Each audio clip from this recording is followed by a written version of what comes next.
for downloading this episode of Cork Talk with me, Tim Atkin. A weekly conversation with some of the most famous people in the world of wine. Spyros Zoumboulis is a Greek winemaker with an international perspective, having worked in France, Argentina, Cyprus and Bulgaria, as well as his native country. Following his motto of maximum nature, minimum intervention, he's a specialist in biodynamics and natural wines. A fan of great rosés, old vines, and Greece's fund of indigenous grapes, he's a man with passion, good taste, and a belief that sustainability is all about replenishing. Hello, Spyros, and welcome to the podcast. Hi, Tim. Thanks for this opportunity. Oh, it's great to be talking to you. And you're in Athens, aren't you, lucky man? Probably nice and hot, is it today? Yes, I'm in Athens. It's hot and a bit windy. A bit windy. Well, you need a bit of wind this time of year. I got to know you through your dad, really, that your dad does the same thing as you. He's also a trained enologist, Panos, and you work together, don't you, in this company called Zoumboulis and Associates. Tell us a bit more about your upbringing. Were you born in Athens? Were you always going to be a winemaker? Can you remember your first experience with wine as a kid? Well, yes, I was born in Athens and I grew up in the northern suburbs in a Greek-French environment because my mother is half French. So that mix was always part of my life, French, Greece. My earliest memories, I don't know, I think it was, I was 6-7 years old. And I was pressing grapes with my feet in a small family estate on an island called Evia. That moment stuck with me, I think, and I don't know, the smell, the feeling, the fun of it, pressing with the feet. So, and were you brought up speaking French as well? Yes, I'm bilingual completely. And food as well, important to you, yeah? Food is very important. I love cooking. And yes, the France came to my life since the beginning, and I did all my scholarship in a French school here in Athens, and then I went to France for studies, yes. Interesting. I mean, you work with your dad.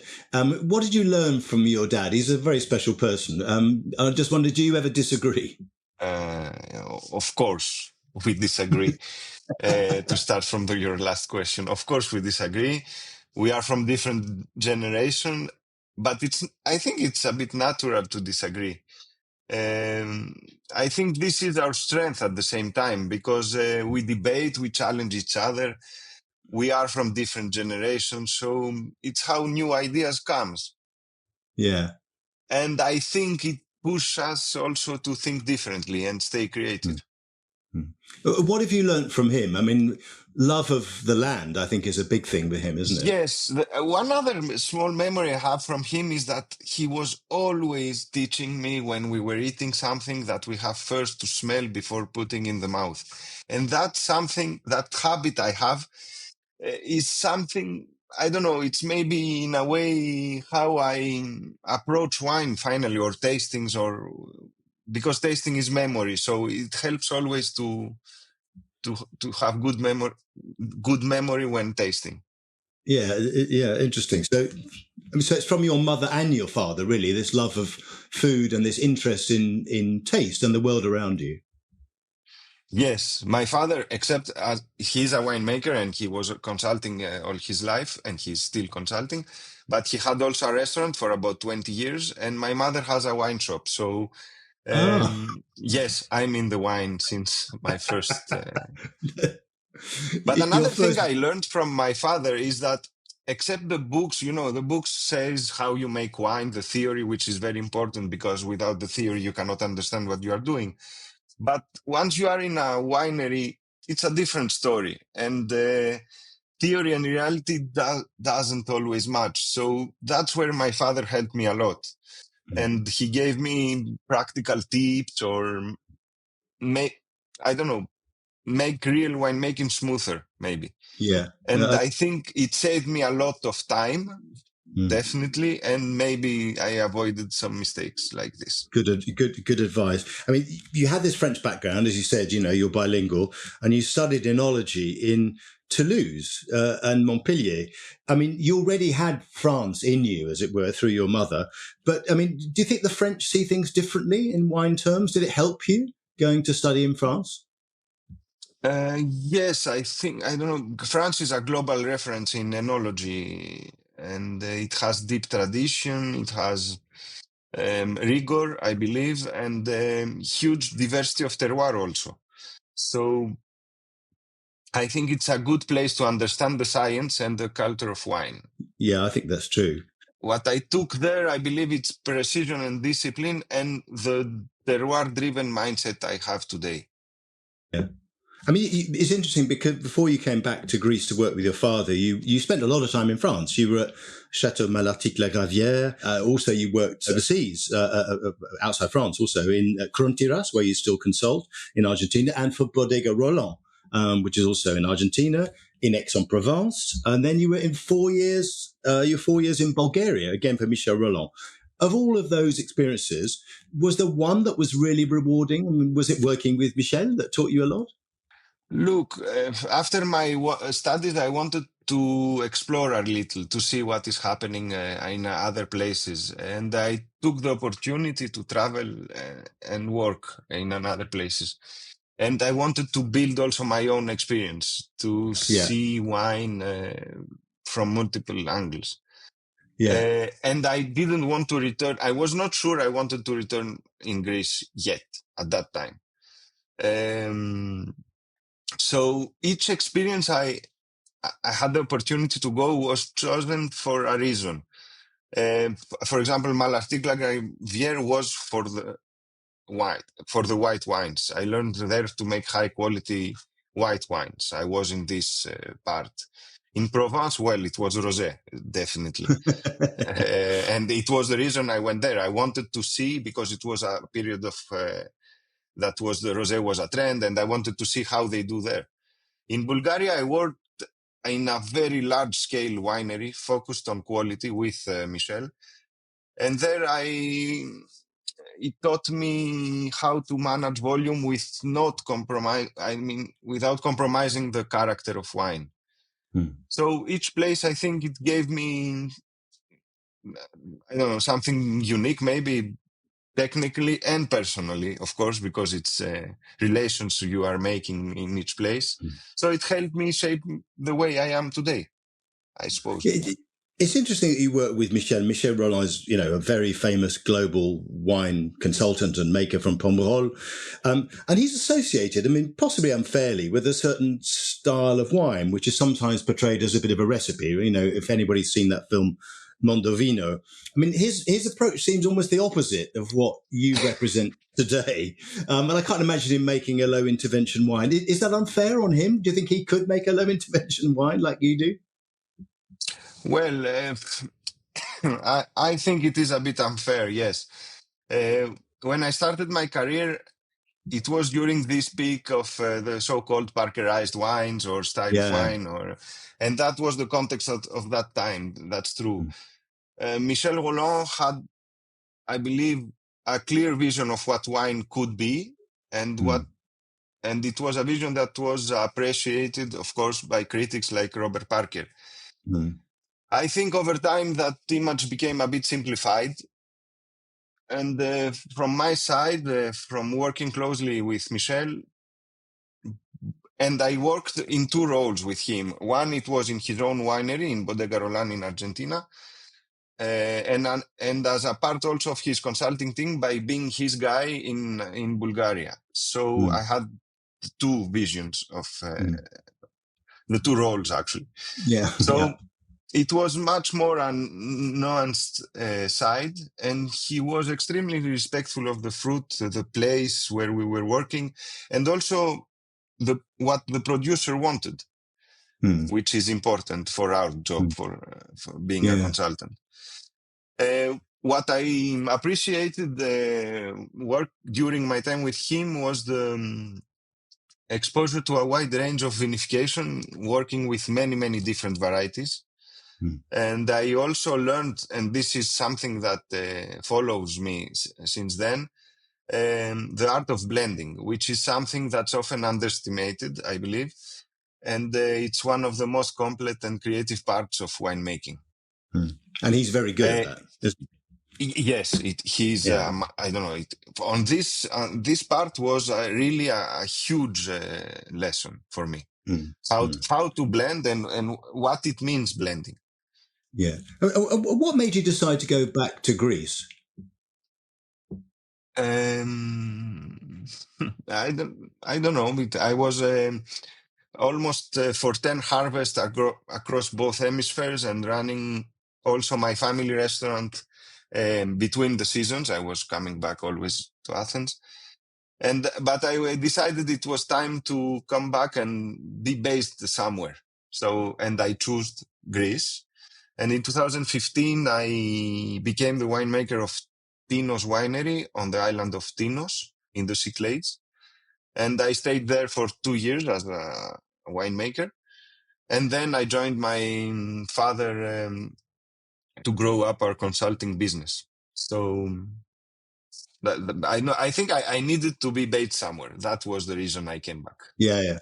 Well, Greece is a lovely place. What inspires you about the country's wine scene? I mean, it's becoming more and more famous and popular. I mean, it's very ancient in many ways, obviously, but I think the modern Greek wine scene is really exciting, isn't it? It is, yes. From a winemaker's point of view, the Greek wine scene is very challenging and full of potential, I think. There is an incredible diversity.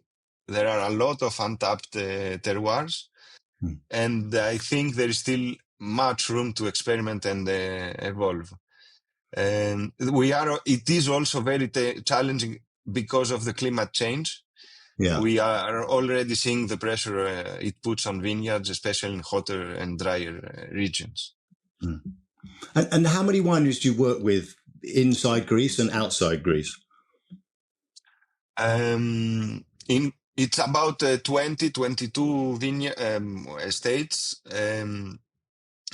all of them. One is in Cyprus and one is in Argentina. Okay.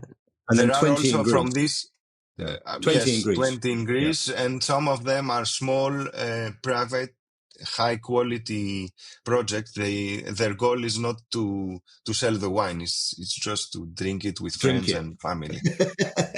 That sounds right. It's boutique wineries. They're very, very well equipped and with very nice vineyards. And how do you find your clients? Do they come to you or do you go looking for them? A bit both. The word of mouth works a lot, but we are also seek projects in regions of Greece that we don't work because I want to understand better the regions I don't know. So it's a bit both. I'm particularly interested in what you're doing. I pronounce it in English. I think the Cyclades, don't we? Which are do you call them Cyclades in Greece? So this group of amazing islands, there are like 220 of them in the Aegean Sea, aren't there? Is that almost the next frontier for Greek wine? Could that be, I don't know, the next Santorini, something like that?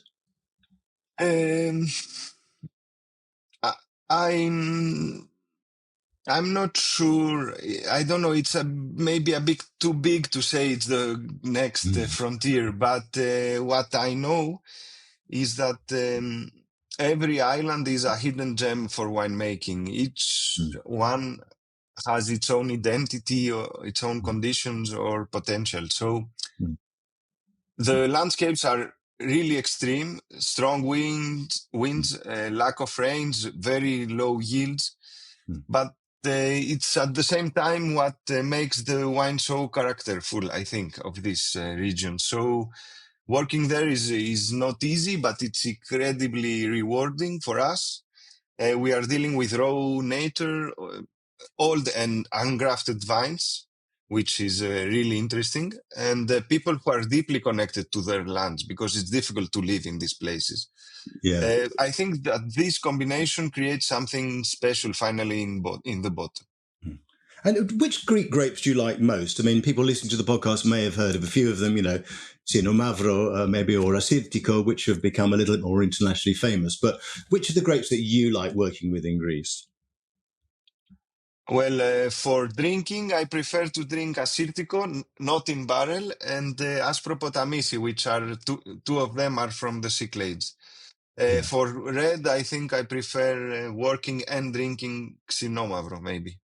It's a Yeah. very And challenging, actually. For the winemaking point of view, it's really challenging making good Xinomavros.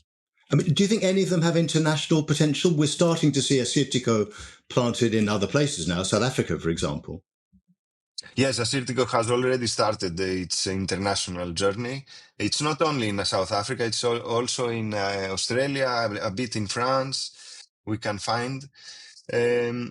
Assyrtiko has a huge potential because it keeps low pH or high acidity even with very high ripeness. And at the same time, it adapts very well everywhere and it resists very well with the dryness. So it's really interesting variety for outside Greece.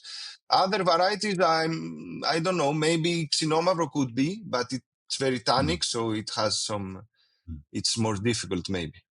Ayurgitiko, if you learn to pronounce it first, I probably pronounced it incorrectly. How do you pronounce it in Greek?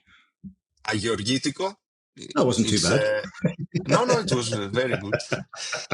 It's a grape from Peloponnese, and well, maybe I'm not sure. It's our Merlot, let's say. It can make very very good wines in a good terroir with low yield, Yeah. and at the same time, it can produce huge quantities and to make very nice reds or easy drinking reds or rosé.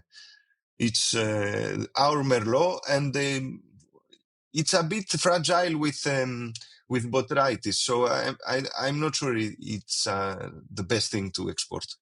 And you work quite a bit with Bordeaux grapes as well, don't you, in Greece? Which is the one that's best? Do you think you've mentioned Merlot, but that's probably not that well adapted to Greece? Does Cabernet work well in Greece or not?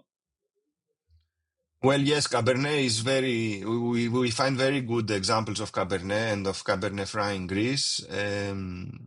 What else?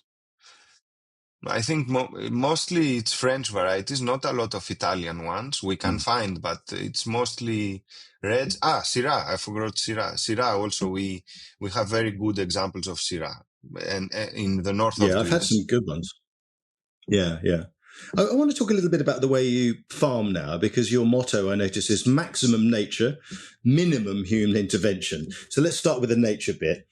How do you like to farm in the vineyard? Organically, biodynamically? I've read quite a bit on your website about compost as well. You're big fans of using good compost as well, aren't you? Which is a part of biodynamics, I think. Yes, it's not exactly to name it or to say it is organically or biodynamic or I don't know what. My main concern is to respect nature. And that goes beyond just avoiding agrochemical or pesticides. It is also, it also means managing water, not pushing for high yields at any cost or thinking in long term about how the land is treated. So for me, if we have to name it, organic farming is the minimum requirement for all that. Mm. Mm. From there, if you want to go to bring the state into full balance, we might move towards something more demanding like biodynamics. Mm. But there's the thing, we are scientists and we have to know what we are doing and why. And it's not about following a philosophy blindly. It's about to Mm. understand the risks, the benefits, and the impact of every choice we make. Mm. From my experience, for example, in Crontiras, where we met in Argentina, it is a full balanced farm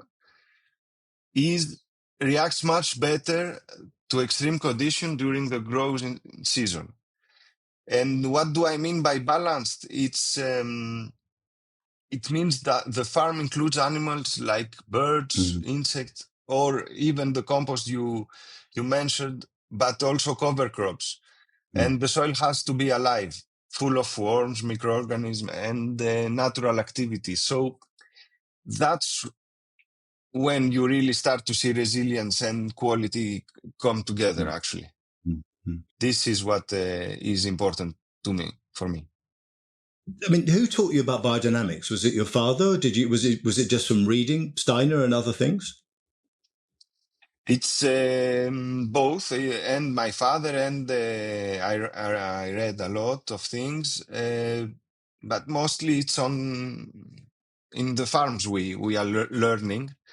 Yeah. And for me, biodynamics in a way is a way to bring balance, as we said, to the vineyard. It's based on the idea that the farm is a living organism, and it's not something to control, but something to understand us and support.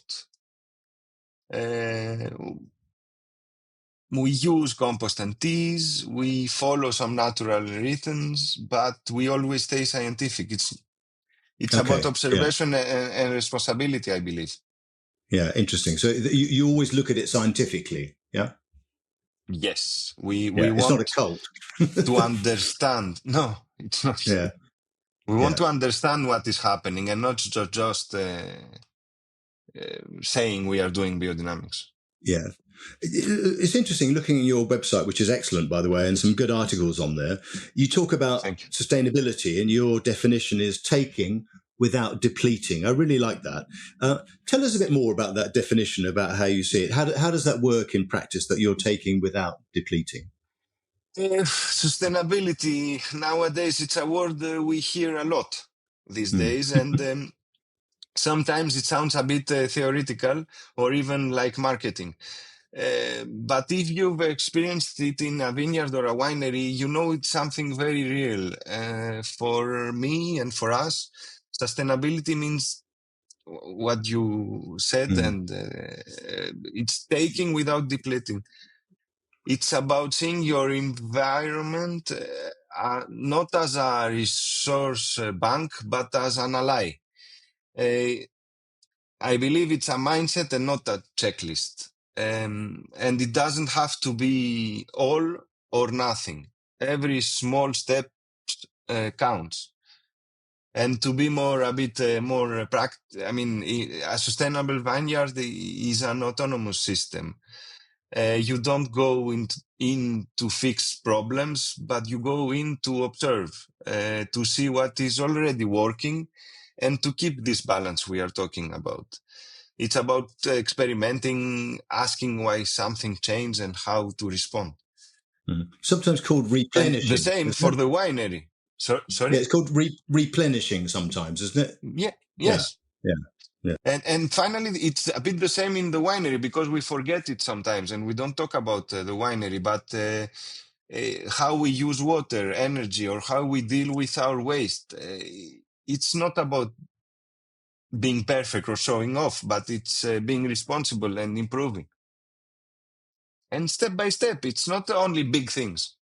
Yeah, let's talk a bit more about place, because your aim as a company, again, this is on your website, is to make the greatest wine a place can give. And I just wonder, from your point of view, are all these famous places, are they all well known? I mean, you talked about the potential of Greece, some of these terroirs which are as yet undiscovered. Are some of the world's greatest terroirs not discovered yet? Um, I don't believe that all the greatest terroir are already known or recognized.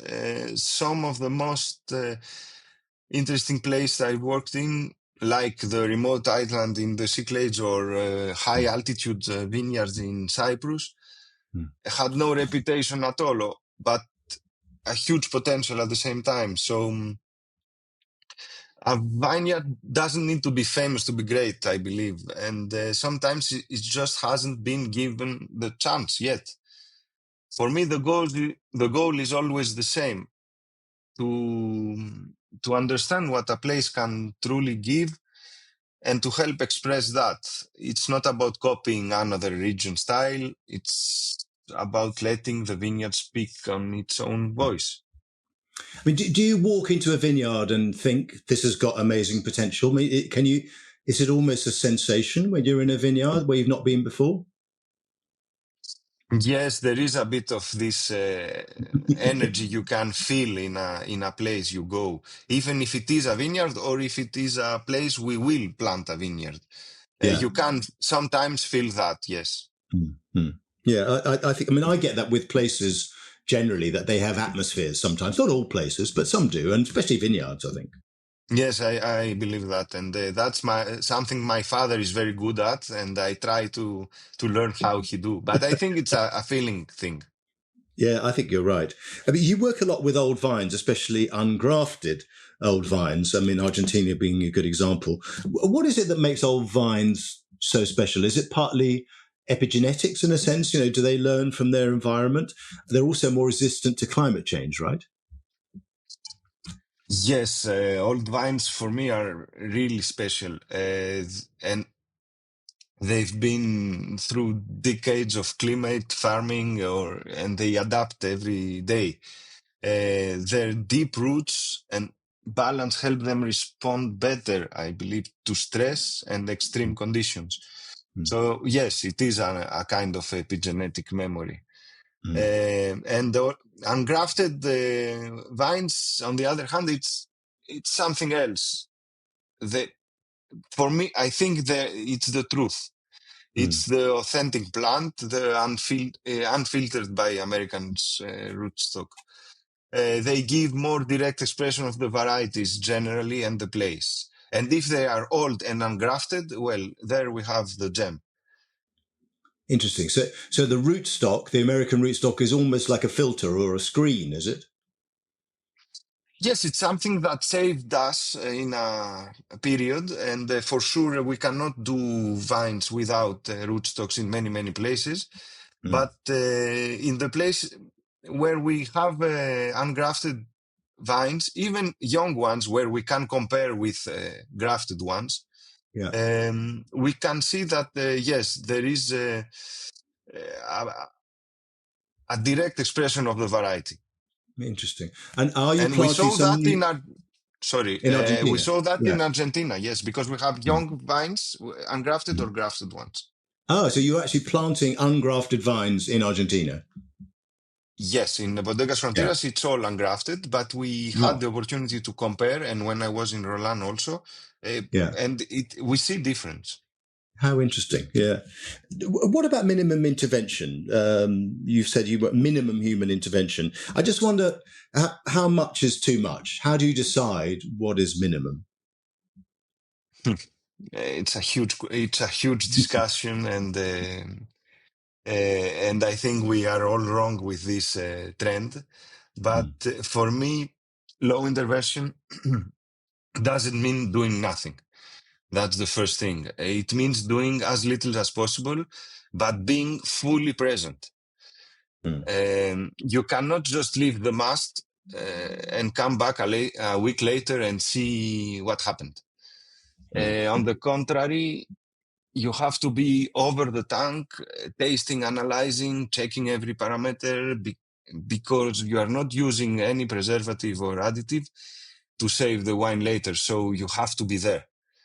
And that's why uh, we compare very often to the wine to an infant in a maternity hospital. You don't interfere unless something goes wrong. You are watching closely and ready to act if needed.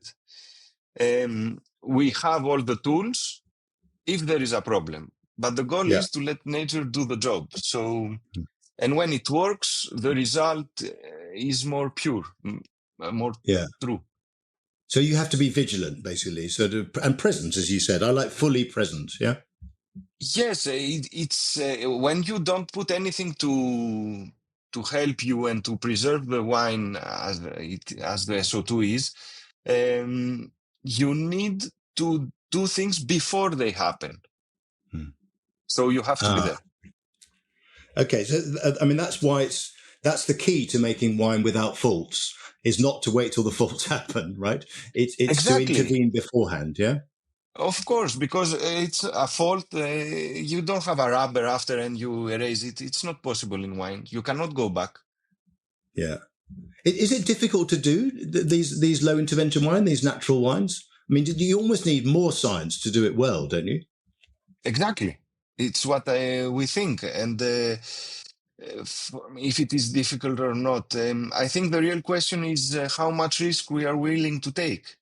Uh, yes, it is difficult, but we have to decide which risk we take. When you don't use protective additives, every small decision matters because you are exposed. And so it is risky, but at the same time, it's also what makes it exciting and And, alive. and, do you, and do you like the term natural wines? Do you think it makes sense? Well, I don't like, sorry, I don't like the term natural wines.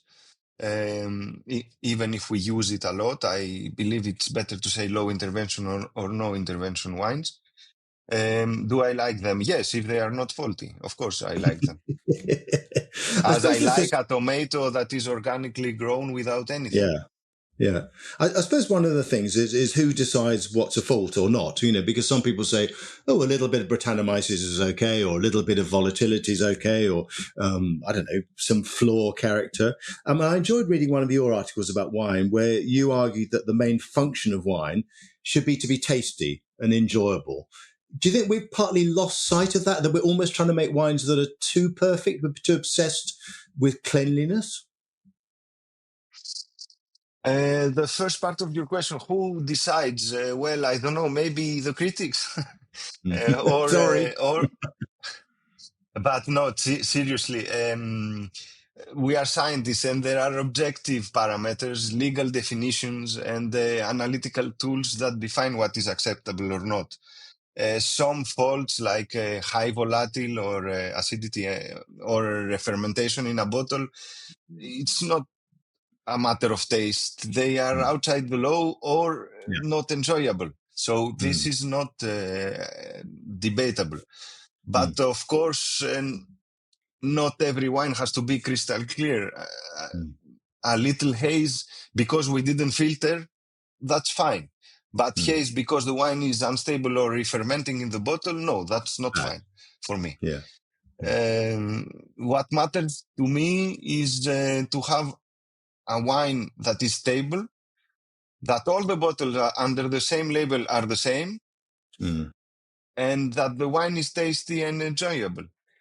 And at the end, the best sign is, I think it's simple. It's an empty bottle at the end of the dinner, finally. I totally agree with that. Yeah.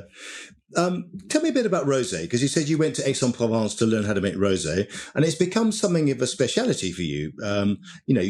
You've helped to change the way premium rosé is regarded in Greece, in particular. Tell us a bit about your vision for rosé wines. What's the secret of making a great rosé? Because there are lots of different styles, aren't there? Yes, a lot of styles. And me, when I came back to Greece, was well after the 2010 or 2012. There was a real demand here in Greece for pale easy drinking rosé at that period, because it is a product that is very well. I don't know. It's nice to be on the beach and drinking this kind of wine, or for lunch on hot days. So and at that period also the Provence style and all the French well-known rosé wines were it was all growing at that period. So I wanted to see what is happening there. That's why I went to Provence at that period to learn and to see how we make a good rosé. For me, there are two things important, except of the grape and all that stuff. You need a very the tool you use is very important. So you need a well-equipped winery with good temperature control and to be very, very protective from oxygen throughout the process. These are two things that are really important because it's a different style of wine. It's a bit technological wine. So, and the second very important thing for me for having a a rosé that is working well or selling well. It's strong marketing and a great sales team. For me, it's these three things you need, Yeah. and then it's what we achieved finally with La Tourmelas in central Greece, with Yeah. Idil wine, which is a bestseller wine here in Greece since which is a 2014. fantastic wine. Yeah. Tell me something. It's a fantastic wine. I'd like to ask you something. You've made wine in France, obviously, in Greece, in Bulgaria, in Argentina. Anywhere else you'd like to make wine that you haven't made wine yet? Italy, maybe? No, Italy, no, I don't know. Or maybe Sicily. Maybe Sicily. But I would like to go to Crete, which I don't vinify yet. The Balkans also, I would like to continue in other countries than Bulgaria. And I want to go back to France. Where? Bordeaux? Bordeaux or Languedoc, I like a lot, or I don't know. Yeah. Yes, the south of France. I've forgotten also about Cyprus. I want to know a bit more about Cyprus because I've only been there once, which was years ago. And even then I thought this is potentially a great wine culture, obviously big political problems on the island, but what a place, do you think? I was really surprised when I went there the first time. It was in 2017, I think. I was not waiting that because in my mind I was thinking that Cyprus is a very hot place, very dry, without any rains, and so I was waiting something really difficult and challenging. And finally, they brought me in that place, which is at 1,000 meters of altitude. The winery is there, and the vines are planted from 800 to 1,300 meters of altitude. Wow. Yes, wow. With vineyards that are ungrafted. All the island is ungrafted. It's the only island, country actually, which is 100% ungrafted.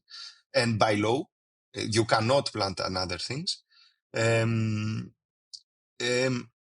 also with very, very, very old vineyards. It's 150 years old, 120, with their varieties. So there are so many things to explore, to challenge, to see and to learn, which is, I was really surprised. And it is always nice to go there and to see things. Yeah. It's cold. We are harvesting in October. Wow. It's my latest harvest finally. Okay, well, listen, next time I see you, I've got to taste one of those wines with you. I'll send you a bottle. That's a promise. Okay. Last question is, how do you get away from wine? What are your other passions in life? I know you've got a young daughter, so she takes up lots of your time and traveling, but how else do you get away from wine? By drinking wine, maybe. That's not getting away from wine. No, I also love cooking, which it's another way to be creative. I play tennis very often, and my favorite thing, yes, is to go in the nature with my daughter. This is how I disconnect. And how old is she? She's 4.5. 4, fantastic. And what's her name? Chloe. I think Chloe is going to be the next generation of winemakers. She's going to go into the business, isn't she? I'm sure. Does she like wine already? Can you smell it? I don't know if she likes wine, but she's with us very often in the vineyard. She's tasting grapes, and I'm learning her what my father taught me to smell everything before putting in the mouth. What a fantastic gift to give to a child. Thank you. Listen, Spyros, it's been brilliant talking to you. I'll see you soon. I hope either in Argentina or maybe Cyprus or Greece or whatever. It's been fascinating talking to you and learning so much from you about low intervention winemaking and especially your respect for maximum nature, as you put it. Thank you, Tim. It was really enjoyable to speak with you, and I hope to see you soon.